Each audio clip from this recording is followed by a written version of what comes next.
Aktor Amar Zoni tak kuasa menahan air matanya saat bertemu dengan sang adik, Aditya Zoni, sesaat sebelum menjalani sidang lanjutan kasus narkoba di Pengadilan Negeri Jakarta Pusat, Kamis, 18 Desember 2025. Amar menitipkan pesan kepada sang adik untuk menjaga sang kekasih, Dr. Kamelia, dan menemui anak-anak hasil pernikahannya dengan Iris Bella. Momen emosional tersebut terekam kamera dan menunjukkan eratnya dukungan keluarga di tengah proses hukum yang menjerat mantan suami Iris Bella tersebut. Dari pantauan di lokasi, Amar yang mengenakan kemeja putih dan rompi tahanan berwarna merah, langsung menghampiri Aditya yang telah menunggunya di ruang sidang. Keduanya kemudian berpelukan erat. Amar terlihat menangis di bahu sang adik, sementara Aditya berusaha menenangkan dan memberikan kekuatan.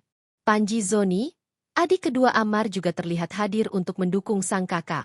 Ketiganya berpelukan, suasana ruang sidang mendadak menjadi semakin haru.